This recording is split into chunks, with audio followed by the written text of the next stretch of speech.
গণভোট এবং এই যে জুলাই সনদের বাস্তবায়ন প্রক্রিয়ার অংশ হিসেবে সেটি গণভোটের আদেশ জারি করতে হবে এবং আদেশ অবশ্যই সেটি ডক্টর মোহাম্মদ ইউনূস জারি করতে হবে। গণভোটের আদেশ যদি চুপ্পুর কাছ থেকে নিতে হয় তাহলে সেটি হচ্ছে এই বিপ্লবের কফিনের শেষ প্যারেড। এটা আমাদের জনাব নাহিদ ইসলাম বারবার করে পুনরাবৃত্তি করেছেন, আমরাও বারবার করে পুনরাবৃত্তি করেছি।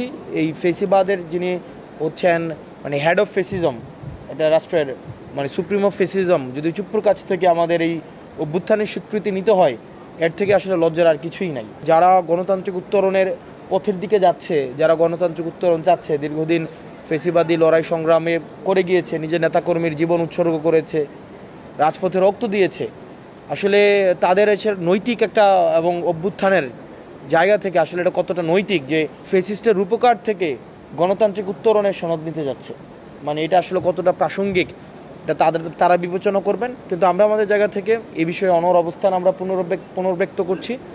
আমাদের আদেশ জারি করতে হবে, অর্ডার জারি করতে হবে, কোনো অধ্যাদেশ নয়, কোনো প্রজ্ঞাপন নয়, এবং সেটি অবশ্যই ডক্টর মোহাম্মদ ইউনূস জারি করবেন। আমরা আমাদের অবস্থান মৌলিক, আমাদের অবস্থান খুবই স্পষ্ট মৌলিক আমাদের জায়গা থেকে।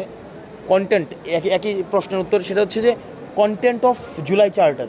আমাদের দুইটা আলোচনার দুইটা পর্যায় ছিল, একটা ছিল কন্টেন্ট অফ জুলাই চার্টার, আরেকটা ছিল implementation process of July charter. এখন যে জায়গাটায় হচ্ছে আমাদের মতপার্থক্যের জায়গা সেটা হচ্ছে ইমপ্লিমেন্টেশন প্রসেসটা নিয়ে, কিন্তু আমাদের হচ্ছে কীভাবে বাস্তবায়ন হবে, বাস্তবায়ন প্রক্রিয়াটা নিয়ে কিন্তু এখন একটা মতপার্থক্য সৃষ্টি হয়েছে। বাস্তবায়ন প্রক্রিয়া নিয়ে বিভিন্ন সুপারিশ এসছে।